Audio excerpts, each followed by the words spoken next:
Salam hangat, Anda sedang mendengarkan Kitab Kiai Gringsing Bab 1, Agung Sedayu Terperdaya bagian akhir. Pandan Wangi segera berlari menuruni tangga pendapa menyongsong kedatangan Sekar Mirah. Ia lantas memeluk adik iparnya yang terlihat kehilangan gairah. Lirih Pandan Wangi berkata, "Sekar Mirah, yang paling penting dari semua ini adalah kau dalam keadaan yang baik dan tidak mengalami luka-luka." Pandan Wangi memeriksa lengan dan kaki Sekar Mirah lantas menganggukkan kepalanya. Ki Bagaswara mengangguk hormat pada Ki Gede dan orang-orang lainnya. Ki Gede merasa bahwa ia harus melakukan sesuatu untuk membantu Agung Sedayu menjernihkan keadaan dengan Swandaru. "Marilah, kita semua masuk ke dalam." Agarnya Sekar Mirah dan Sukro membutuhkan sedikit perawatan, ajakan lembut Ki Gede agaknya dipahami oleh setiap orang. Maka yang tertinggal di pendapa adalah Agung Sedayu dan Swandaru Geni. Sebenarnya Swandaru ingin mengatakan sesuatu pada adiknya, namun Agung Sedayu memberinya tanda untuk menahan langkah. Meskipun Swandaru merasakan sesak dalam dadanya, tetapi ia tidak kuasa menolak perintah kakak seperguruannya. Dengan wajah tegang, Agung Sedayu kemudian berkata, "Aku telah melakukan segalanya dengan persiapan dan perencanaan yang masak. Tetapi lebih baik aku mengatakan padamu tentang tujuan orang-orang yang tidak mempunyai jantung ini." Agung Sedayu berhenti sejenak, lalu katanya lagi, "Mereka adalah sekelompok orang yang dipimpin oleh orang yang bernama Ki Garu Wesi. Dan mereka sama sekali tidak mempunyai tujuan untuk merebut tanah perdikan atau menyerang Mataram." Dahi Swandaru berkerut, ia bertanya, "Lalu apa tujuan mereka?" "Kitab guru yang sedang kau pelajari," jawab Agung Sedayu. Ia memandang tajam dua mata Swandaru. "Dan mengapa mereka membumi hanguskan tanah perdikan?" gumamnya dalam hati meski kemudian Swandaru telah menjawabnya sendiri. "Mereka tentu mengira bahwa kitab itu ada padamu." Swandaru mematung dengan tatap mata membeku. Ia berdesis, "Tetapi mereka tidak akan mendapatkan apapun.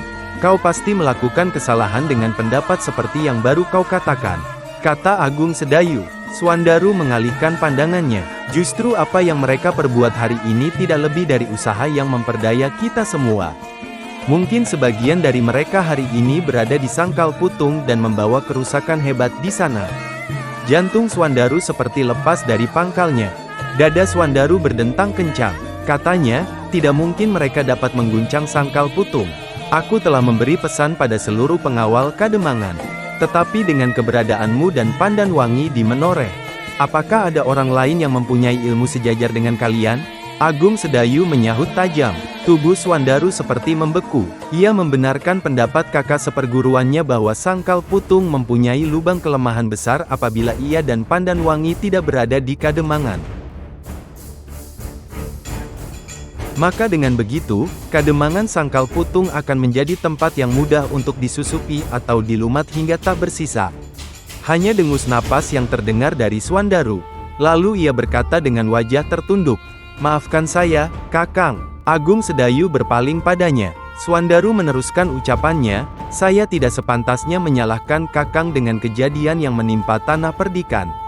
Tetapi saya memang merasa heran melihat Kakang begitu tenang, sedangkan keadaan dapat saja berubah menjadi lebih buruk." "Kau tidak memberiku kesempatan untuk menjelaskan," kata Agung Sedayu. "Sebenarnya aku akan memberi penjelasan padamu tentang orang yang bernama Ki Garu Wesi dan seorang kawannya yang berilmu tinggi. Tetapi, sudahlah, sekarang kita pikirkan cara terbaik untuk mencegah kerusuhan menjalari Sangkal Putung." Swandaru mendongakkan wajah menatap langit. "Matahari hampir tenggelam dan aku akan tiba di Sangkal Putung saat gelap," ucapnya sambil menatap lurus wajah Agung Sedayu yang terkadang terlihat olehnya seperti Kiai Gringsing. Kening Agung Sedayu berkerut seperti memikirkan sesuatu, sejenak kemudian berkata, "Kita akan berangkat." Dengan dua orang pengawal Agung Sedayu beranjak masuk ke bagian dalam rumah Ki Gede. Sejenak ia merasakan ada sesuatu yang berbeda ketika tatap matanya beradu pandang dengan seorang demi seorang di dalam ruangan. "Apakah aku akan mendengarkan sesuatu yang mungkin akan kalian katakan?" bertanya Agung Sedayu. Tiba-tiba ia melihat Swandaru berdiri di sampingnya dengan raut wajah yang menyiratkan keheranan. Dalam waktu itu, sinar mata Ki Gede, Ki Jayaraga, Pandan Wangi dan yang lain memang memancarkan cahaya yang sebelumnya tidak pernah dilihat Agung Sedayu. Ki Gede Menoreh dan Ki Jayaraga serta Ki Bagaswara kemudian memandang Sekar Mirah lekat-lekat. Ki Jayaraga tersenyum sambil berkata, apakah kau akan mengatakan itu pada suamimu hanya berdua atau kami diperkenankan untuk mendengarnya? Sekar Mirah tersenyum sambil menggelengkan kepala. Ia berkata, biarlah Kakang Agung Sedayu terlebih dulu menyampaikan rencananya. Mengingat keamanan tanah perdikan juga berada dalam tanggung jawabnya. Katakan, Sekar Mirah, desak Swandaru sementara Agung Sedayu menatap wajah cantik Sekar Mirah yang menyimpan sebuah arti. Aku pasti katakan pada Kakang Agung Sedayu.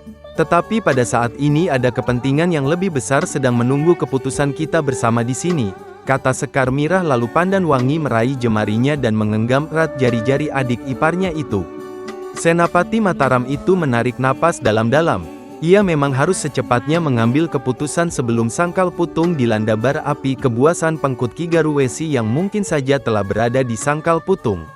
Karena itu ia berkata, saya dan Swandaru akan pergi ke sangkal putung sore ini.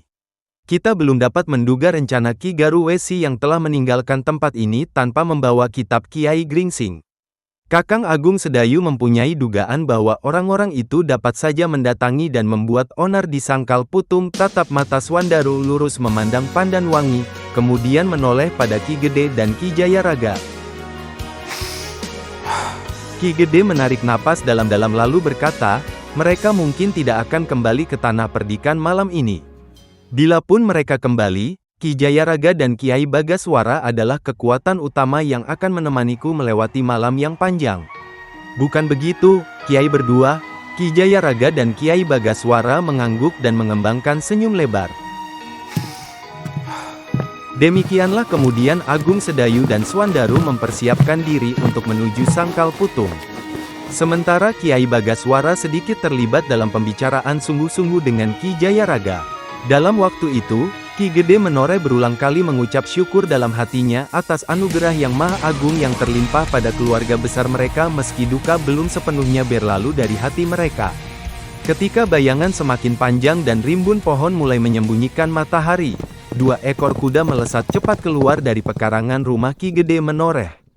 2 murid utama Kiai Gringsing dengan wajah tegang semakin jauh meninggalkan pedukuhan induk.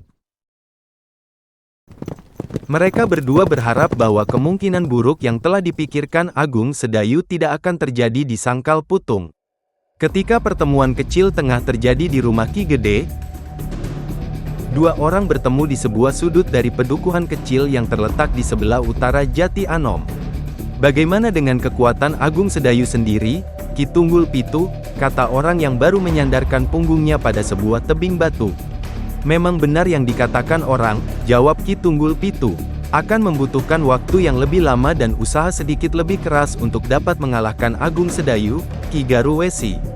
Ki Garuwesi manggut-manggut mendengar jawaban itu, lalu tanggapnya, saya pun terlibat perkelahian ketika senja belum berakhir dengan orang yang bernama Ki Jayaraga. Saya tidak mengira bahwa Menoreh ternyata menyimpan kekuatan dahsyat di balik tenangnya perbukitan yang berjajar dan sawah yang hijau. Tetapi Kiai dapat meloloskan diri, kata Ki Tunggul Pitu. Ki Garuwesi mengangguk kemudian berucap, Agung Sedayu yang menolong ketika ia datang sewaktu saya mengerahkan puncak ilmu.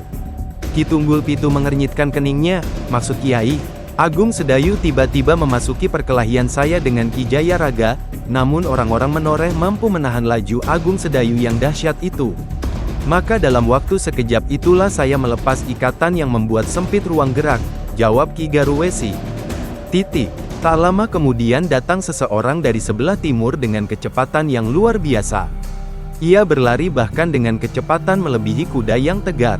Sekejap kemudian ia telah bergabung bersama Ki Garuwesi dan Ki Tunggul Pitu. Ki Hariman, seru 2 orang itu serentak. Ki Hariman menganggukkan kepala dan tersenyum lebar. Ia memasukkan tangan ke bagian dalam baju lalu tiba-tiba sebuah kitab telah diangkatnya tinggi-tinggi. Kitab Kiai Gringsing, kata Ki Hariman.